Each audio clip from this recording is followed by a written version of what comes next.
एक बार मुझे कमेंट करके बताइए मेरा ऑडियो वीडियो सब कुछ क्लियर है ना। फिर हम आज की क्लास स्टार्ट करते हैं। ओके, आना स्टार्ट हो गया कमेंट। ऋषि जी का कहना है गुड इवनिंग। ठीक है, गुड इवनिंग ऋषि। जल्दी से लाइव आइए। फिर हम आज रिप्रोडक्टिव सिस्टम पढ़ रहे हैं, क्योंकि कल भी हमारा रिप्रोडक्टिव सिस्टम चल रहा था। 3 क्लास तो रिप्रोडक्टिव सिस्टम में लगती है। जल्दी से रिवाइज करते हैं कि कल हमने क्या पढ़ा था। कल मैंने सबसे पहले आपको बताया था कि रिप्रोडक्शन होता क्या है ना, कि रिप्रोडक्शन का मीनिंग क्या है, प्रजनन का मीनिंग क्या होता है। तो रिप्रोडक्शन 2 टाइप का होता है, या तो होगा सेक्सुअल या होगा एसेक्सुअल। उसके बाद मैंने कहा था ह्यूमंस में जो रिप्रोडक्शन होता है वो होता है बेटा सेक्सुअल रिप्रोडक्शन, लैंगिक प्रजनन। और दूसरा जो प्लांट्स में सेक्सुअल और एसेक्सुअल दोनों टाइप का हो सकता है। देन मैंने कुछ फेजेस बताई थी आपको रिप्रोडक्शन की, कि कौन कौन सी फेजेस में रिप्रोडक्शन कंप्लीट होता है हम लोगों का।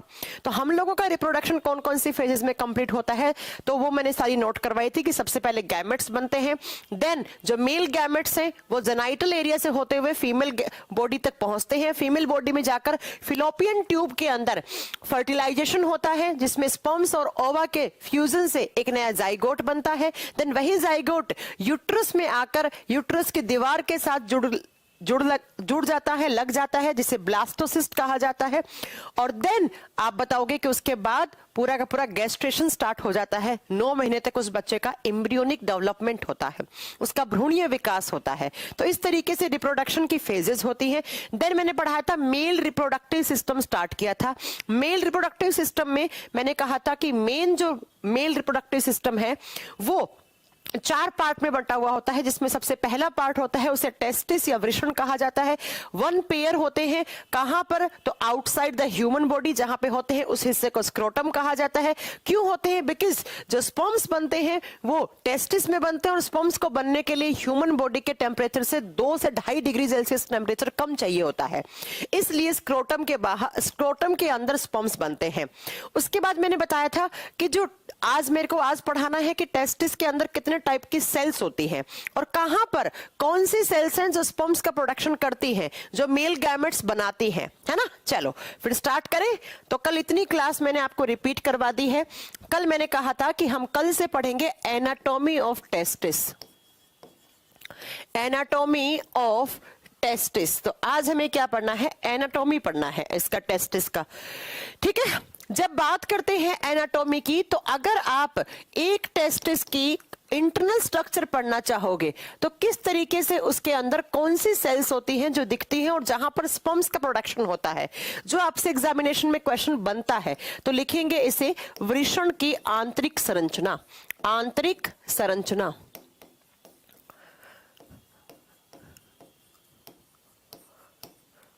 देखो बच्चों, कल मैंने आपको पढ़ाया था, ये वाला इमेज आपको दिखाया था।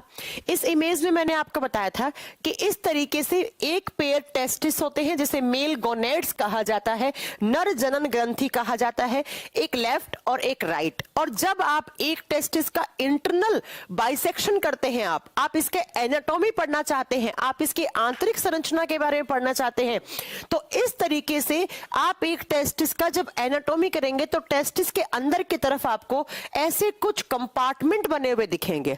इस तरीके से ये दिख रहा है आपको, ये कुछ कंपार्टमेंट से बने हुए दिखते हैं, और इन्हीं कंपार्टमेंट के अंदर ऐसे बहुत सारी मेम्ब्रेन से बनी हुई दिखती है। इन मेम्ब्रेन को क्या कहा जाता है, इन्हें टेस्टिक्युलर ल्यूब्यूल कहा जाता है।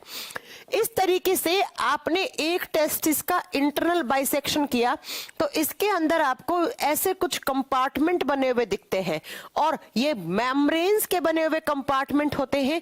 इन्हें क्या कहा जाता है, इसे कहा जाता है टेस्टिक्युलर ल्यूब्यूल।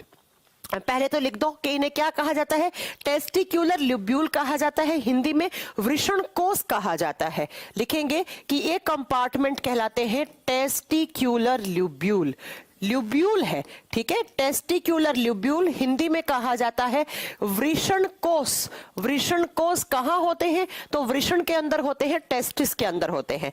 और जब आप बहुत ध्यान से देखोगे तो इसी टेस्टिक्युलर ल्यूब्यूल के अंदर और छोटे छोटे ऐसे कंपार्टमेंट और छोटी छोटी ऐसे मेम्ब्रेन बनी हुई दिखेंगी, और इन मेम्ब्रेन को कहा जाता है सेमनीफेरस ट्यूब्यूल। बेटा ये क्वेश्चन एग्जाम में आता है, इसे कहा जाता है सेमनीफेरस ट्यूब्यूल।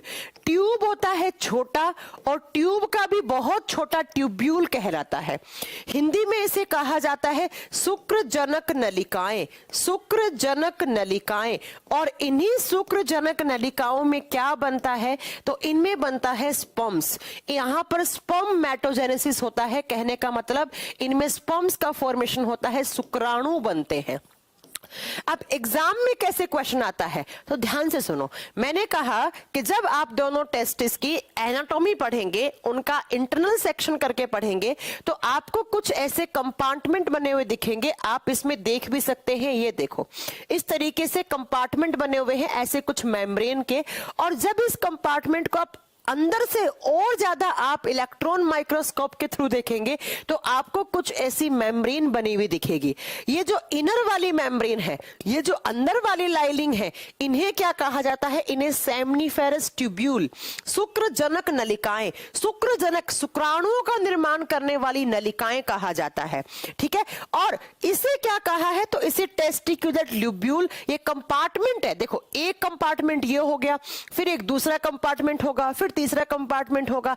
और ऐसा माना जाता है कि एक टेस्टिस में ये कितने कंपार्टमेंट होते हैं, तो टोटल 250, तो दोनों में 250 हो जाते हैं।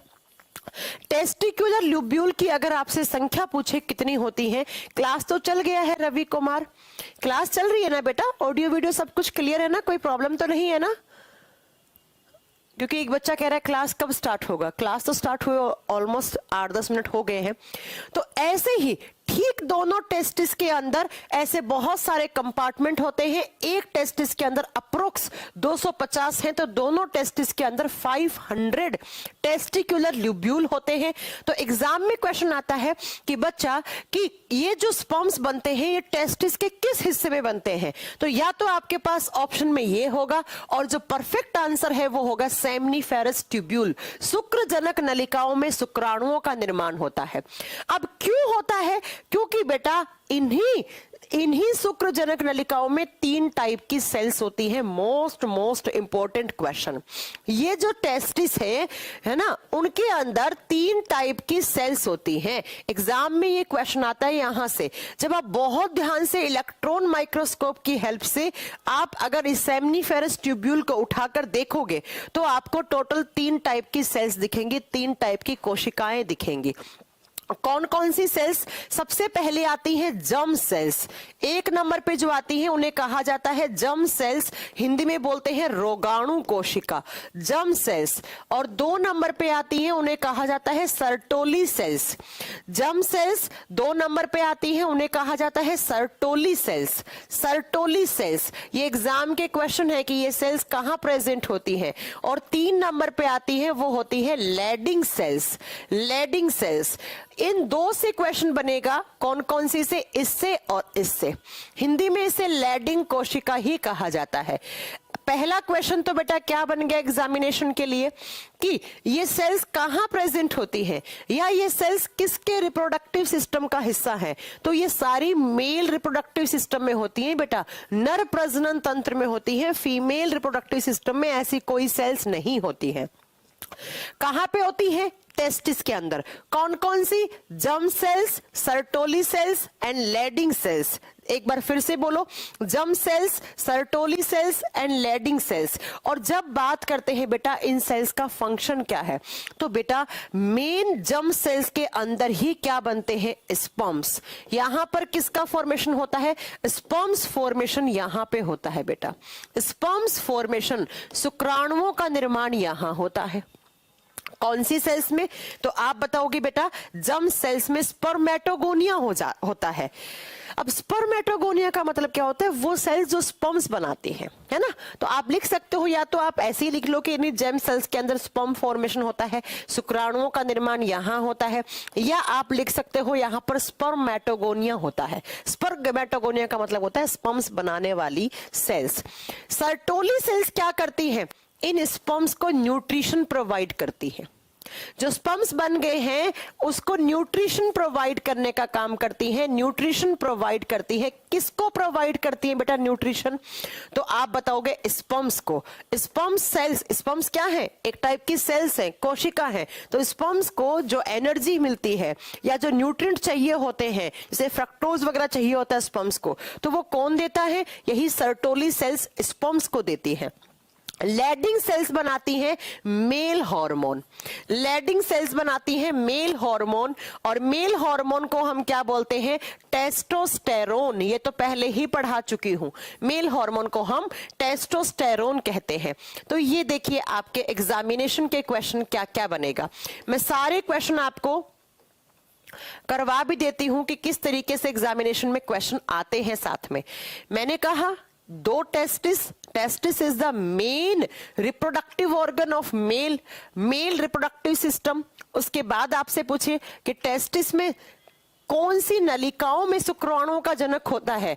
शुक्रजनक नलिकाओं में। फिर पूछे कि टेस्टिस में कितने टाइप की सेल्स होती हैं? 3 टाइप की, जर्म सेल्स या स्पर्मेटोगोनिया। आप लिख लो, जर्म सेल्स को कभी कभी स्पर्मेटोगोनिया भी लिखा हुआ मिल सकता है, स्पर्मेटोगोनिया। तो इसका मीनिंग यही है, स्पर्म्स का फॉर्मेशन करने वाली।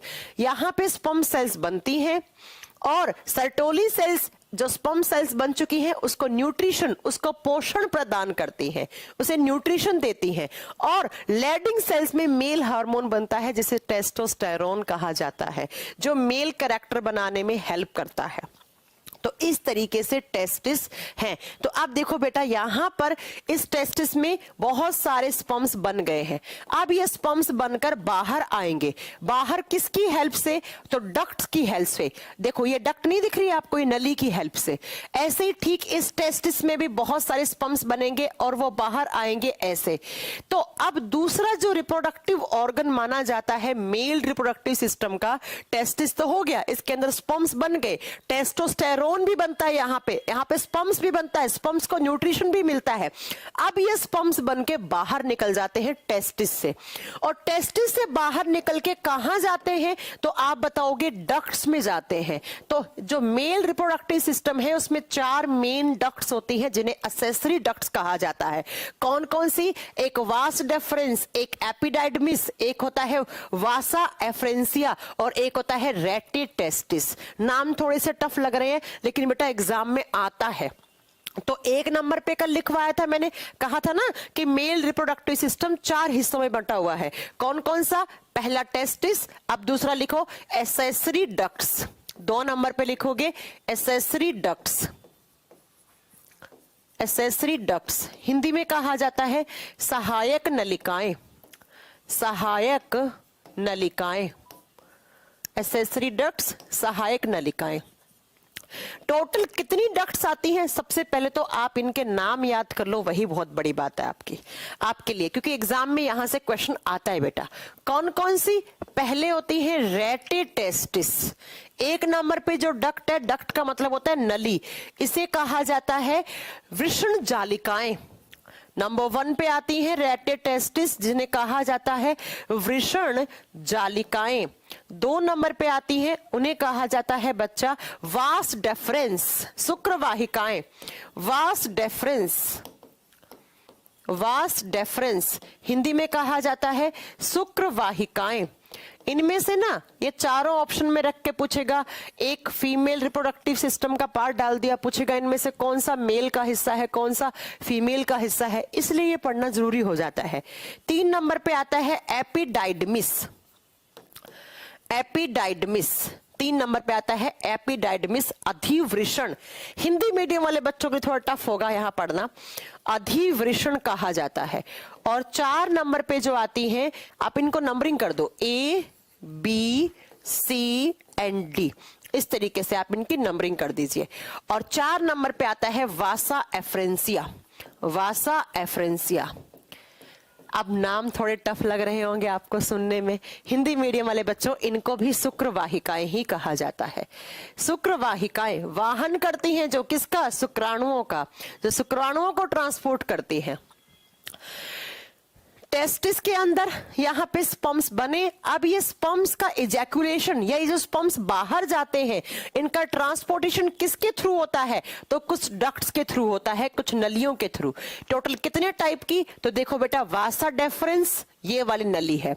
ये वाली नली जो तुरंत स्पर्म्स को टेस्टिस से लेकर आती है उसे एपिडाइडमिस कहा जाता है। वासा एफ्रेंसिया और रेटे टेस्टिस, ये 4 डक्ट हैं। पहली बात तो इनके नाम याद करो, क्योंकि एग्जाम में आता है कि इनमें से कौन सी एक डक्ट मेल रिप्रोडक्टिव सिस्टम का हिस्सा है और कौन सी नहीं है। इस तरीके से एग्जाम में क्वेश्चन बन जाते हैं। तो सबसे पहले तो इनके नाम याद करेंगे आप सब लोग, और नाम जब याद हो जाएं तो थोड़ी सी इनके बारे में बात क्या जाननी है। बेटा, जैसे ही टेस्टिस के अंदर स्पर्म्स बने तो बन के ये सबसे पहले कहां आते हैं? तो आप बताओगे, ये आते हैं एपिडाइडमिस के अंदर। मैंने अभी थोड़ी देर पहले आपको क्या बताया कि इस तरीके से आप इसे इस तरीके से समझने की कोशिश करना। ये टेस्टिस में यहां पे सेमनीफेरस ट्यूब्यूल बताई थी ना, सेमनीफेरस ट्यूब्यूल बोलते हैं उसे। तो यहां पे लिखेंगे सेमनीफेरस ट्यूब्यूल, और हिंदी में क्या बोलेंगे? शुक्रजनक नलिकाएं, शुक्रजनक नलिकाएं। तो सबसे पहले तो स्पर्म्स यही बनते हैं, यहां बने हैं स्पर्म्स, क्योंकि इनके पास होती है जर्म सेल्स या स्पर्मेटोगोनिया सेल्स। यहां से बन रहे हैं स्पर्म्स, और स्पर्म्स बनके ये जो स्पर्म्स होते हैं ना, इन्हें बोलते हैं प्राइमरी स्पर्म्स। और प्राइमरी स्पर्म्स का मतलब होता है बेटा इमैच्योर। ये इमैच्योर स्पर्म्स है, ये फर्टाइल नहीं है, ये फर्टाइल नहीं है, ये निषेचित नहीं कर सकते अंडे को, ये पके हुए नहीं है, इनका विकास नहीं हुआ है, ये इमैच्योर है, ये फर्टाइल नहीं है अभी। फिर ये प्राइमरी स्पर्म्स यहां से होकर इस तरीके से ट्रांसफर होते हैं नीचे की तरफ, और यहां पर जो नलिकाएं होती हैं, ऐसे नली होगी, और इस नली के अंदर ये मैच्योर होते हैं। यहां पे स्पर्म्स मैच्योर होते हैं, और स्पर्म्स जहां पर मैच्योर होते हैं उसी को कहा जाता है एपिडाइडमिस। एपिडाइडमिस ऊपर लिखा है ना, हिंदी में लिखा जाता है अधिवृषण। और फिर इस एपिडाइडमिस के अंदर क्या होते हैं? स्पर्म मैच्योर होते हैं। मैच्योर होने का मतलब अब वो फर्टाइल हो गए हैं, उनमें फर्टिलिटी रेट बढ़ गई है, वो एग को फर्टाइल कर सकते हैं, अंडे को निषेचित कर सकते हैं। समझ में आई मेरी बात? तो आपसे एग्जाम में क्वेश्चन क्या पूछेगा? सुन लो, हमें तो एग्जाम क्वालिफाई करना है, बाकी का हमें क्या पढ़ना है ना। तो क्वेश्चन आते हैं एग्जाम में कि प्राइमरी सबसे पहले स्पर्म्स का फॉर्मेशन कहां होता है? तब आप बताओगे कि बेटा ये होता है सेमनीफेरस ट्यूब्यूल के अंदर। यहां पे स्पर्म्स बने बिकॉज इसके पास स्पर्मेटोगोनिया सेल्स होती हैं, और वो सेल्स लगातार स्पर्म्स का प्रोडक्शन करने लग जाती हैं आफ्टर प्यूबिक चेंजेस या आफ्टर प्यूबर्टी एज। जैसे ही एक लड़के की किशोरावस्था स्टार्ट होती है तो इस सेमनीफेरस ट्यूब्यूल के अंदर स्पर्मेटोगोनिया सेल्स मैच्योर हो जाती हैं और वो स्पर्म्स का फॉर्मेशन करने लग जाती है। बहुत सारे स्पर्म्स बन गए, लेकिन ये स्पर्म्स होते हैं इमैच्योर। ये इमैच्योर का मतलब है ये अभी फर्टाइल नहीं है, और जब तक स्पर्म्स के अंदर फर्टिलिटी रेट नहीं है तो वो अंडे को निषेचित नहीं कर सकता है, या वो जाइगोट फॉर्मेशन वो बच्चे को नहीं बना सकता है। तो ये मैच्योर होने के लिए कहां जाते हैं? तो मैच्योर होने के लिए एपिडाइडमिस के अंदर जाते हैं, अधिवृषण के अंदर जाते हैं, और एपिडाइडमिस के अंदर जाने के बाद ये मैच्योर हो चुके हैं, मतलब ये फर्टाइल कर सकते हैं अब एक ओवा को, एक अंडे को, है ना। और अब ये फर्टाइल कर सकते हैं, तो अब यहां से ये स्पर्म्स बाहर निकलेंगे। अब जब ये स्पर्म्स बाहर निकलेंगे तो इनको ट्रांसपोर्ट करने वाली एक नली होती है इस तरीके से।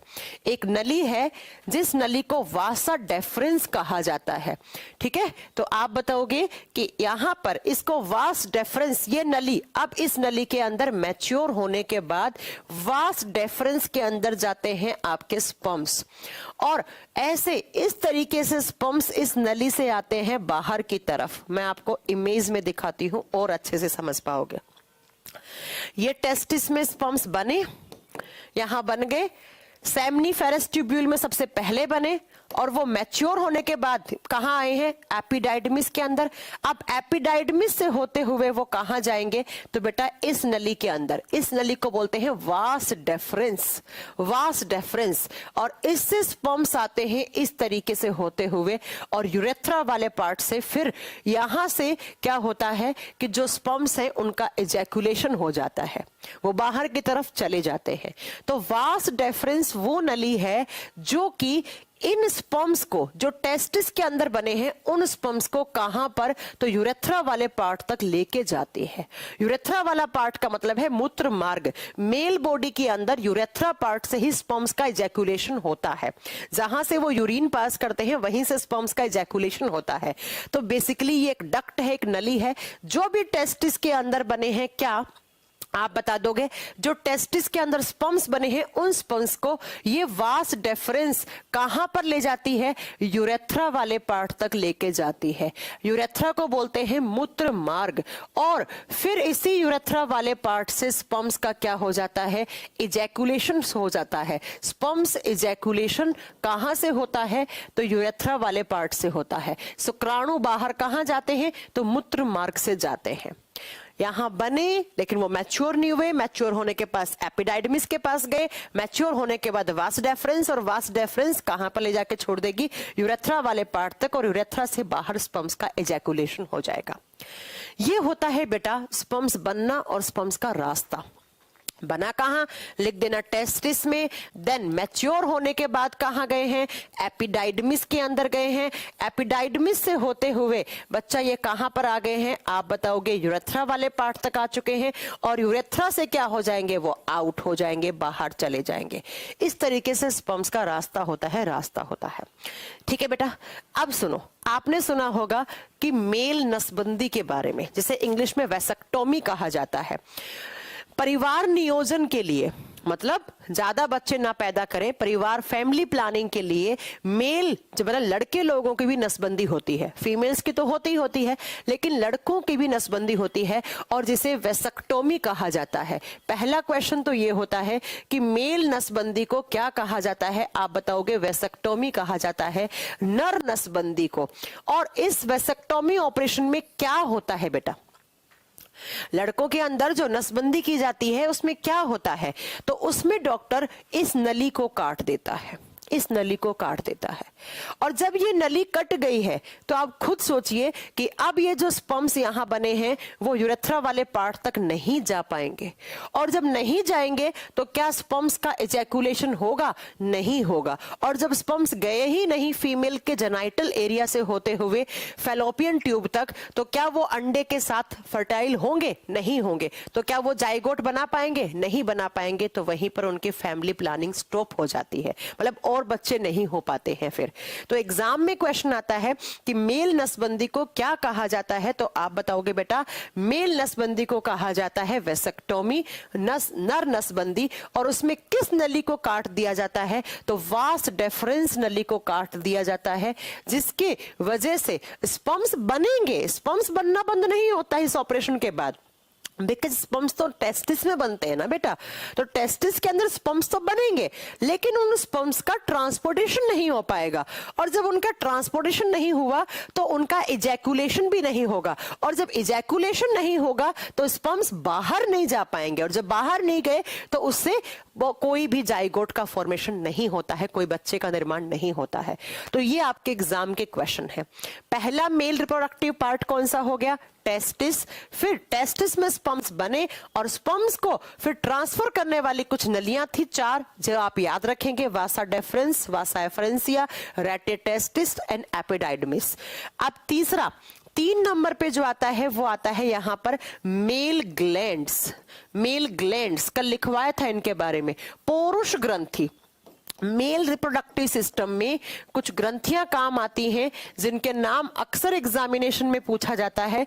कौन कौन सी होती हैं पौरुष ग्रंथियां, तो एक तो होती है सेमाइनल वेसाइकल। पहला क्या हो गया, सो सैड सुरेश ने क्या कर दिया बेटा, चलो पहला लिखेंगे, एक पेयर सेमाइनल वेसाइकल होती है। 1 pair seminal vesicle, 1 pair seminal vesicle, ये बेटा क्या है, ग्लैंड्स है, पहली ग्रंथि है जो सिर्फ और सिर्फ मेल रिप्रोडक्टिव सिस्टम में पाई जाती है। हिंदी में सेम नाम है बेटा, कोई अलग नाम नहीं होगा, सेमाइनल वेसाइकल ही आप याद रखेंगे। ये क्या प्रोड्यूस करती है, ये बनाती है mucus, they secrete mucus. Mucus क्या होता है, तो चिपचिपा पदार्थ, दे सिक्रीट म्यूकस, और म्यूकस का मतलब होता है बेटा श्लेष्मा। इन ग्रंथियों के द्वारा एक चिपचिपा पदार्थ का श्रावण किया जाता है, जिस चिपचिपे पदार्थ को हम श्लेष्मा बोलते हैं। ये ग्रंथियां मेल रिप्रोडक्टिव सिस्टम में पाई जाती हैं और किसका निर्माण करती हैं, श्लेष्मा का निर्माण करती हैं। श्लेष्मा एक चिपचिपा पदार्थ होता है, एक चिपचिपा पदार्थ होता है। दूसरी आप बताओगे प्रोस्टेट ग्लैंड, ये बेटा अच्छा क्वेश्चन बनता है एग्जाम में कि प्रोस्टेट ग्लैंड किसके अंदर होती है, प्रोस्टेट ग्लैंड्स किसमें होती हैं, तो प्रोस्टेट ग्लैंड सिर्फ और सिर्फ मेल रिप्रोडक्टिव सिस्टम में पाई जाती है। ये क्या करती है, ये प्रोस्टेट ग्लैंड्स बनाती हैं, आप बताओगे फ्रक्टोज, ये फ्रक्टोज का फॉर्मेशन करती है। फ्रक्टोज क्या होता है, तो फ्रक्टोज एक टाइप का शुगर है और इसी फ्रक्टोज से स्पर्म को मिलती है एनर्जी। ये फ्रक्टोज एनर्जी प्रोवाइड करता है किसको, स्पर्म्स को एनर्जी देता है, ताकि स्पर्म्स के पास एनर्जी आए और स्पर्म्स का इजैकुलेशन होने के बाद अच्छे तरीके से स्पर्म्स अपने जेनाइटल एरिया से होता हुआ वो अपनी लोकेशन तक पहुंच पाए। ठीक है, एक तो प्रोस्टेट ग्लैंड, नहीं प्रोस्टेट ग्लैंड का मैंने गलत लिखवा दिया, सॉरी, वो बल्ब्रोथ्रल ग्लैंड चल रहा है, सॉरी सॉरी सॉरी। फ्रक्टोज ये नहीं बनाती है बेटा, ये सिट्रिक एसिड बनाती है। प्रोस्टेट ग्लैंड सिट्रिक एसिड बनाती है बेटा, लिखना इसे, ये सिट्रिक एसिड बनाती है, सिट्रिक अम्ल बनाती है। और सिट्रिक एसिड क्या करता है, सिट्रिक एसिड जो आपके स्पर्म्स होते हैं, मेल गैमेट सेल्स होती हैं, उनको डायरेक्शन प्रोवाइड करता है। सिट्रिक एसिड डायरेक्शन प्रोवाइड करता है किसको, तो आप बताओगे स्पर्म्स को। It provide direction to sperms, यह शुक्राणु कोशिकाओं को दिशा प्रदान करता है, शुक्राणुओं को डायरेक्शन प्रोवाइड करता है, उन्हें दिशा प्रदान करता है ताकि वो आसानी से अपने फेलोपियन ट्यूब तक पहुंच जाएं। तो शुक्राणुओं को डायरेक्शन देने का काम सिट्रिक एसिड का होता है, दिशा प्रदान करते हैं। और तीसरा जो होता है वो होती है बल्ब्रोथ्रल ग्लैंड, 3 नंबर पे आती है, उन्हें कहा जाता है बल्ब्रोथ्रल ग्लैंड। ये बेटा एग्जाम में ऐसे के ऐसे क्वेश्चन आते हैं, ये भी एक जोड़ी होती है, तो लिखा हुआ होता है पेयर्ड बल्ब्रोथ्रल ग्लैंड, एक जोड़ी बल्ब्रोथ्रल ग्लैंड्स होती हैं। ये क्या सिक्रीट करती हैं, ये बेटा फ्रक्टोज सिक्रीट करती हैं, और फ्रक्टोज सिक्रीट करके, फ्रक्टोज एक टाइप का शुगर है और ये शुगर क्या करता है, एनर्जी देता है, ऊर्जा देता है किसको, तो स्पर्म सेल्स को। स्पर्म्स को एनर्जी देने का काम कौन करता है, ये बल्ब्रोथ्रल ग्लैंड करती हैं, बल्ब्रोथ्रल ग्लैंड करती हैं जो फ्रक्टोज बनाती है। अब बच्चा सुनो मेरी बात ध्यान से, कैसे होती हैं ये ग्लैंड्स। देखो लिखा हुआ है सेमाइनल वेसाइकल, प्रोस्टेट और बल्ब्रोथ्रल ग्लैंड, लिखा हुआ ना तीनों। यहां स्पर्म्स बनके उनका इस तरीके से उनका ट्रांसपोर्टेशन हुआ वास डेफरेंस से, यहां से स्पर्म्स आ रहे हैं। जैसे ही यहां से स्पर्म्स आएंगे तो ये रही आपकी सेमाइनल वेसाइकल, ये वाली और ये वाली। तो सेमाइनल वेसाइकल इन स्पर्म्स के अंदर एक चिपचिपा पदार्थ डाल देती है जिसे हम म्यूकस बोलते हैं, श्लेष्मा बोलते हैं। तो यहां से म्यूकस डल गया है स्पर्म्स के साथ, और जैसे ही म्यूकस नीचे की तरफ जाएगा, अब म्यूकस के अंदर क्या मिल चुका है, स्पर्म्स मिल चुके हैं। स्पर्म्स जैसे ही आए तो उसके अंदर म्यूकस चिपचिपा पदार्थ किसने डाला, सेमाइनल वेसाइकल। फिर ये चिपचिपा पदार्थ और स्पर्म्स थोड़े नीचे की तरफ जाएंगे तो प्रोस्टेट ग्लैंड होती है मेल बॉडी के अंदर एक जोड़ी, ये देखो प्रोस्टेट ग्लैंड। प्रोस्टेट ग्लैंड क्या करती है, तो प्रोस्टेट ग्लैंड इसके अंदर सिट्रिक एसिड डाल देती है, सिट्रिक एसिड। और ये सिट्रिक एसिड स्पर्म्स को क्या देता है, डायरेक्शन देता है, दिशा प्रदान करता है। तो इस तरीके से फिर नीचे की तरफ स्पर्म्स जाते हैं। देन ये बल्ब्रोथ्रल ग्लैंड्स क्या करती हैं, इस जो पीछे से चीज आया सिट्रिक एसिड, म्यूकस, स्पर्म्स और साथ में इसमें फ्रक्टोज डाल देती हैं, ताकि इस फ्रक्टोज से इन स्पर्म्स को क्या मिलती रहे, एनर्जी मिलती रहे। क्या मिलते रहे बेटा, एनर्जी मिलती रहे। तो ये था टेस्टिस जहां पे स्पर्म्स बने, यहां से स्पर्म्स बाहर आए और यहां पर टोटल 6 ग्लैंड्स होती हैं, क्योंकि 2 ये होती हैं, 2 ये होती हैं, 2 ये होती हैं। सेमाइनल वेसाइकल ने उन स्पर्म्स के अंदर म्यूकस डाल दिया और प्रोस्टेट ग्लैंड ने उसके अंदर सिट्रिक एसिड डाल दिया ताकि स्पर्म्स को डायरेक्शन मिले, और जो बलब्रथल ग्लैंड है उन्होंने फ्रक्टोज डाल दिया ताकि उसको क्या मिले, आप बताओगे बेटा, उसे एनर्जी भी मिले स्पर्म सेल्स को। तो अब देखो आप, लास्टली जब स्पर्म्स यहां से बाहर इजैक्यूलेट होंगे इससे, तो वो स्पर्म्स नहीं, वो क्या निकलेगा, तो वो आप बताओगे इजैकुलेशन होता है बेटा सीमन का, जैसे सीमेन कहते हैं, जैसे हम वीर्य कहते हैं। जब स्पर्म्स, ध्यान से सुनिएगा, जब स्पर्म्स और स्पर्म्स के साथ क्या क्या, तो फ्रक्टोज जिससे इसको एनर्जी मिल रही है, और साथ में क्या, सिट्रिक एसिड, सिट्रिक अम्ल जो उसे डायरेक्शन दे रहा है, और साथ में क्या, तो आप बताओगे म्यूकस, श्लेष्मा, ये सारी चीजें मिलती हैं तो उसे सीमेन कहा जाता है, उसे वीर्य कहा जाता है, उसे वीर्य कहा जाता है। तो स्पर्म्स तो एक सेल है बेटा, स्पर्म्स तो सेल होती हैं, शुक्राणु तो कोशिकाएं होती हैं, और जब शुक्राणुओं के साथ म्यूकस, फ्रक्टोज, सिट्रिक एसिड मिल जाता है तो उसे सीमेन, उसे वीर्य कहा जाता है। तो अक्सर आपसे एग्जाम में पूछता है व्हाट इज सीमेन, तब आप बताओगे इन सारी चीजों का मिक्सचर सीमेन कहलाता है।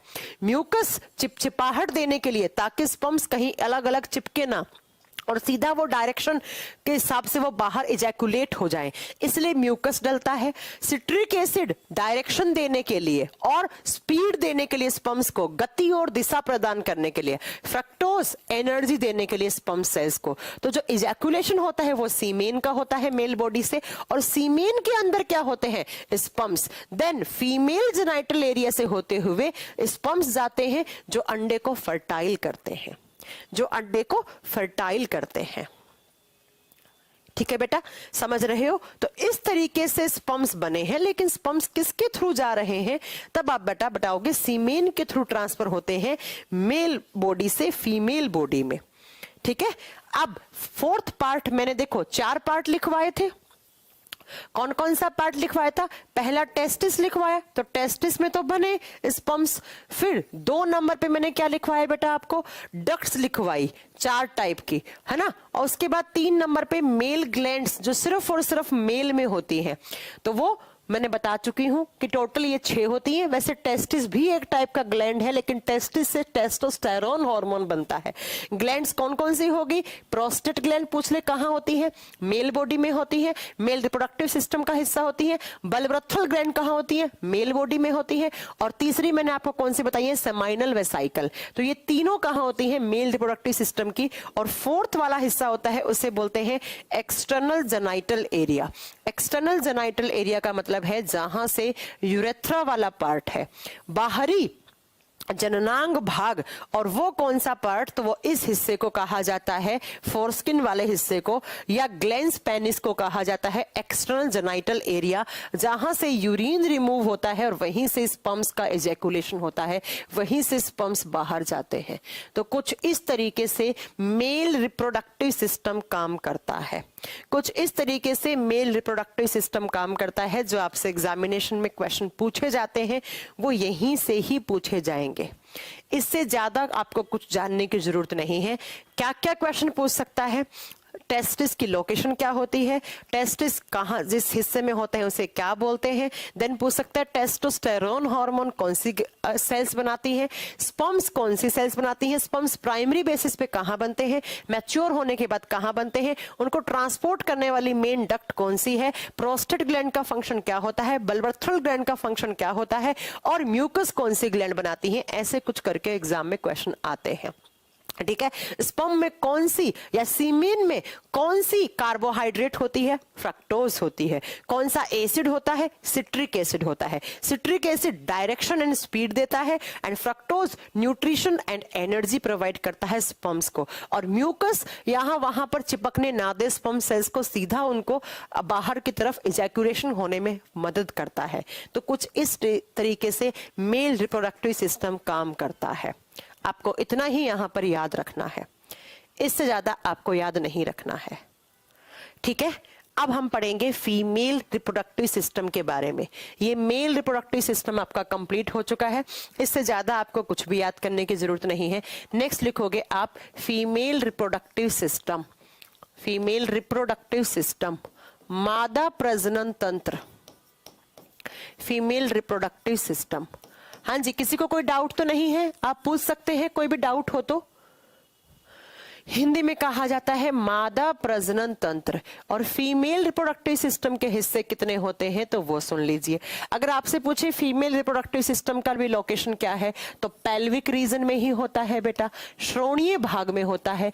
पेल्विक रीजन क्या होता है? इंटेस्टाइन से नीचे की तरफ के हिस्से को श्रोणीय हिस्सा कहा जाता है, ये भी श्रोणी भाग में होता है। फीमेल रिप्रोडक्टिव सिस्टम के टोटल कितने पार्ट होते हैं वो सुन लो। जो मेन जहां से क्वेश्चन बनता है, इनके नाम से ही आपको इनके नाम याद हो जाएं वही बड़ी बात है, वहीं से ही क्वेश्चन ज्यादा एग्जामिनेशन में पूछे जाते हैं। तो लिखोगे organs of female reproductive system. Organs कौन कौन से हैं, कौन कौन से अंग हैं जिन्हें हम फीमेल बॉडी की रिप्रोडक्टिव सिस्टम का हिस्सा मानते हैं। एक नंबर पे आती है ओवेरीज। ओवेरीज जिसे हिंदी में बोलते हैं अंडाशय।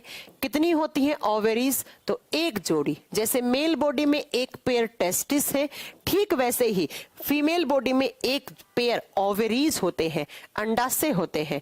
नेक्स्ट उसके बाद आती है एक पेयर ओवाडक्ट, वन पेयर ओवाडक्ट। और ओवाडक्ट को ही हम फैलोपियन ट्यूब बोलते हैं। हिंदी में बोलते हैं एक जोड़ी अंडवाहिका नली। एक जोड़ी अंडवाहिका जो अंडों का वाहन करती है, अंडवाहिका नली, या हम इसी को ही दूसरा क्या नाम से पुकार सकते हैं? इन्हीं को हम बेटा फैलोपियन ट्यूब भी कहते हैं।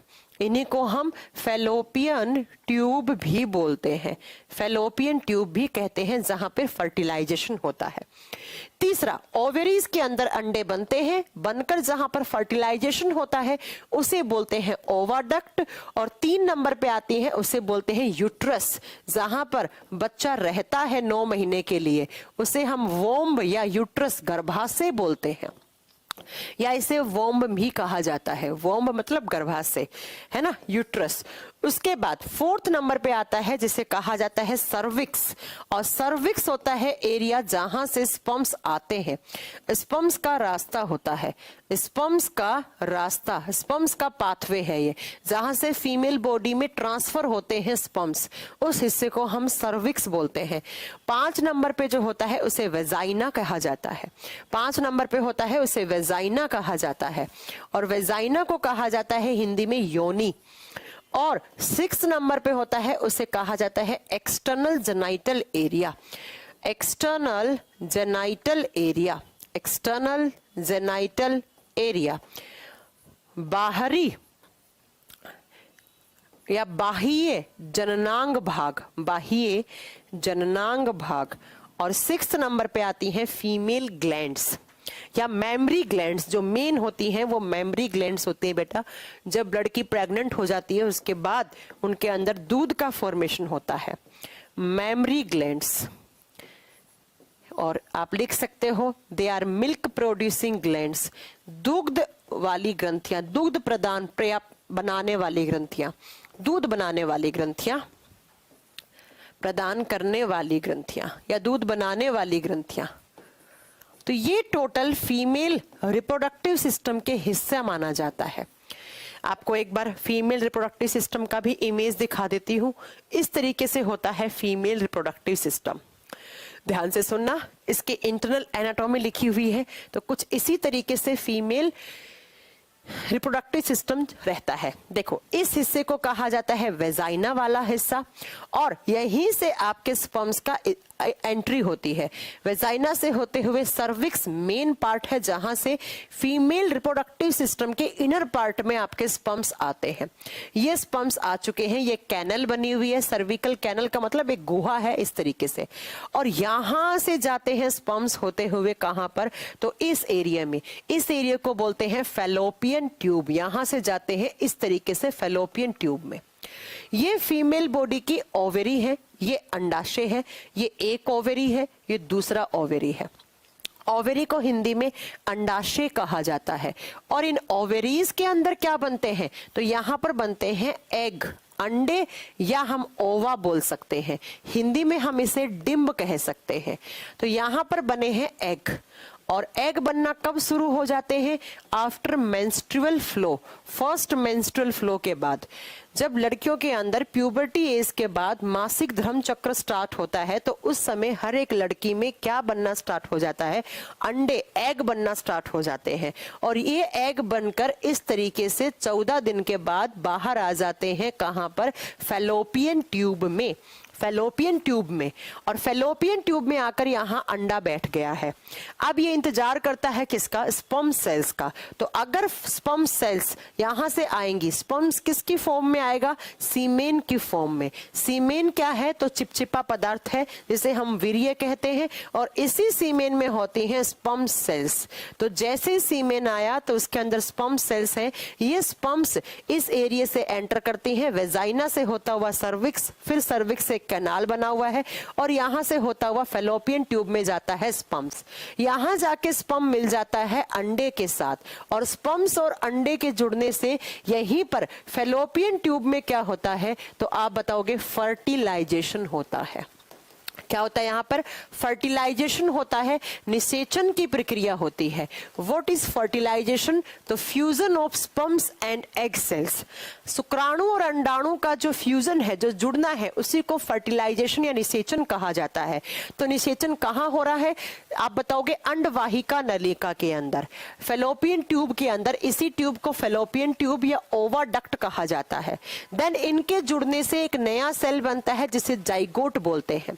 फिर यही जाइगोट यहां से बनके नीचे की तरफ आके, ये क्या है आपका, यूट्रस है। क्या है ये, यूट्रस। इसे गर्भाशय कहा जाता है या वोम्ब कहा जाता है। जहां पर बच्चा 9 महीने के लिए रहता है उसे गर्भाशय कहा जाता है। और इस यूट्रस की लाइनिंग के साथ आके ऐसे चिपक जाता है आपका जाइगोट। जब आके चिपकता है तो इसे ब्लास्टोसिस्ट कहा जाता है।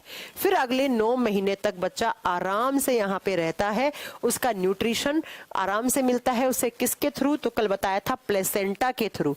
माँ और बच्चे के बीच में जो मेम्ब्रेन बनती है, मदर के यूट्रस और बच्चे के बीच में जो आपका मेम्ब्रेन बनता है, इस तरीके से उस मेम्ब्रेन को प्लेसेंटा या गर्भनाल कहा जाता है।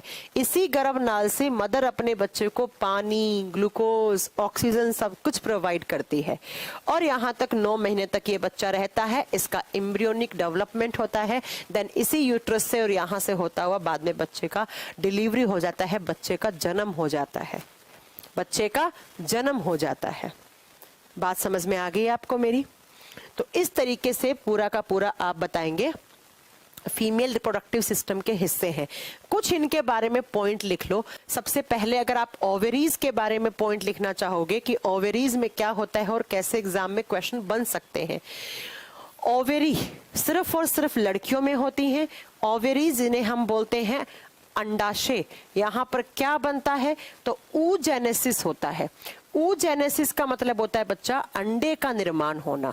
किसका फॉर्मेशन होना, एग या ओवा बनते हैं। यहाँ पर डिंब बनते हैं, डिंब या अंडाणु बनते हैं।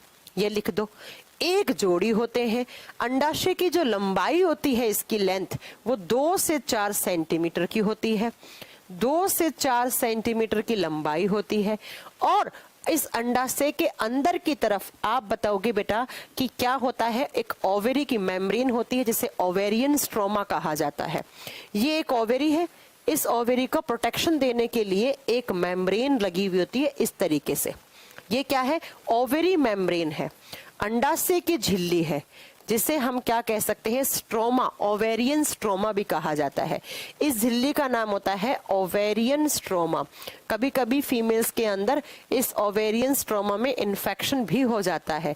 हिंदी में इसे अंडाशय की झिल्ली कहा जाता है, अंडाशय की झिल्ली कहा जाता है। और यहाँ पर इन दोनों ओवेरी में सेम रहता है। यहाँ पर आपके अंडे बन रहे हैं फीमेल बॉडी में। कब बनना शुरू होते हैं, तो after the menstrual flow, first menstrual flow, पहले मासिक धर्म चक्र के बाद मतलब उसमें अंडे बनना स्टार्ट हो जाते हैं। और इसी ओवेरी से 2 हार्मोन भी रिलीज होते हैं जिसे फीमेल हार्मोन कहा जाता है। यही ओवेरी मादा हार्मोन का भी निर्माण करती है। कौन कौन से, तो मैं आपको पढ़ा चुकी हूँ एंडोक्राइन सिस्टम में। पहला होता है एस्ट्रोजन और दूसरा होता है प्रोजेस्टेरोन। तो यहीं से एस्ट्रोजन एंड प्रोजेस्टेरोन हार्मोन का सिक्रेशन भी होता है। एस्ट्रोजन नॉर्मल केस में भी हर एक लड़की में बनता है, लेकिन प्रोजेस्टेरोन प्रेगनेंसी के समय ज्यादा बनता है। ठीक है, ये बात आप याद रखेंगे। और बेटा जब कोई भी अंडा हाफ मैच्योर होता है, जैसे स्पर्म्स थे, उसी तरीके से जब नया नया कोई एक एग बनता है, एग का मतलब ऐसा एग जो इमैच्योर है, इमैच्योर का मतलब जो फर्टाइल नहीं है, है ना, उसको क्या कहा जाता है, ग्राफियन फॉलिकल कहा जाता है। ये एग्जामिनेशन का क्वेश्चन बहुत अच्छा बनता है कि what is Graafian follicle. Graafian follicle को हिंदी में ग्राफियन फॉलिकल ही कहा जाएगा। क्या होता है, तो लड़कियों के अंदर जो इमैच्योर एग होते हैं, जो फर्टाइल नहीं हो सकते हैं, उन्हें ग्राफियन फॉलिकल कहा जाता है। उन्हें ग्राफियन फॉलिकल कहा जाता है। ठीक है, उन्हें ग्राफियन फॉलिकल कहा जाता है। तो ऐसे इसके अंदर से अंडे बन रहे हैं और बन के आए यहां पर। अब बताओ फर्टिलाइजेशन कहां पे होगा, एग बन गया, इमैच्योर है तो उसे ग्राफियन फॉलिकल, और मैच्योर होने के बाद उसे ओवा ही कह दिया जाता है। अब बनने के बाद कहां आएंगे, तो बनने के बाद आते हैं ये फैलोपियन ट्यूब में। फैलोपियन ट्यूब के अंदर, जिसे हम क्या बोलते हैं, अंडवाहिका या ओविडक्ट भी बोलते हैं। और इसके अंदर कौन सी प्रोसेस होती है, तो यहां पर होता है एक एग और स्पर्म का फ्यूजन। एग सेल्स और स्पर्म सेल्स का फ्यूजन होता है। स्पर्म होगा, एस नहीं होगा, स्पर्म का, एग और स्पर्म का फ्यूजन होगा और एक नया जाइगोट बनेगा, एक युग्मनस बनेगा, एक युग्मनस बनेगा। फिर ये जाइगोट बनके कहां पर ट्रांसफर हो जाता है, इसका इम्प्लांटेशन हो जाता है मैम यूट्रस में। यूट्रस जिसे गर्भाशय कहते हैं। और फिर इसी यूट्रस में 9 महीने तक बच्चा रहता है। उसका क्या होता है, एम्ब्रियोनिक डेवलपमेंट होता है, उसका भ्रूणीय विकास होता है। और 9 महीने के बाद उसका क्या हो जाता है, जन्म, उसका बोर्न हो जाता है, उसका जन्म हो जाता है। ठीक है बेटा। और फिर जैसे ही एक फीमेल प्रेग्नेंट होती है तो प्रोजेस्टेरोन हार्मोन बन गया। और मैंने आपको पढ़ाया था एक और बनता है प्रोलैक्टिन हार्मोन। प्रोलैक्टिन क्या करता है बेटा, जो मेमरी ग्लैंड्स होती हैं, मेमरी ग्लैंड्स क्या होती हैं, जो दूध बनाने वाली ग्रंथियां होती हैं, उनके अंदर दूध बनाने का काम करता है। फिर ऑक्सीटोसिन क्या करता है, तो उस दूध के इजैकुलेशन में हेल्प करता है। उस दूध को बाहर की तरफ निकालने का काम किसका होता है, ऑक्सीटोसिन हार्मोन का होता है। तो कुछ इस तरीके से फीमेल रिप्रोडक्टिव सिस्टम काम करता है बेटा। बाकी आपको ज्यादा नहीं याद रखना है। रिलैक्सिन हार्मोन मैंने बता दिया है, वो भी प्रेगनेंसी के समय ही निकलता है, वो भी प्रेगनेंसी के समय ही निकलता है। पढ़ा चुकी हूँ आपको, हार्मोन वगैरह सब पहले पढ़ा चुकी हूँ, ये बार बार पढ़ाने की कोई जरूरत नहीं है। ठीक है, वो प्लेसेंटा के डेवलपमेंट के लिए काम में आता है बेटा, प्लेसेंटा बनाता है वो। तो यही कुछ क्वेश्चन होते हैं। देखो ओवेरी से क्वेश्चन आ सकता है, what is Graafian follicle, seminal vesicle, bulbourethral gland, prostate gland, और कहां पर होते हैं टेस्टिस, और कहां पर फर्टिलाइजेशन की प्रोसेस होती है, तो फैलोपियन ट्यूब में। ये क्वेश्चन सबसे ज्यादा रिपीटेड क्वेश्चन है, ये क्वेश्चन सबसे ज्यादा रिपीटेड क्वेश्चन है कि हाफ मैच्योर अंडे क्या कहलाते हैं। एंड और तो कोई ऐसा कोई क्वेश्चन नहीं है जो इतना ज्यादा बहुत ही ज्यादा इंपॉर्टेंट है यहाँ पर, और कोई ज्यादा ऐसा क्वेश्चन नहीं है। ठीक है, तो ये प्रोसेस मैंने अभी तक आपको पढ़ा दिया है, male reproductive system and female reproductive system कैसे काम करता है।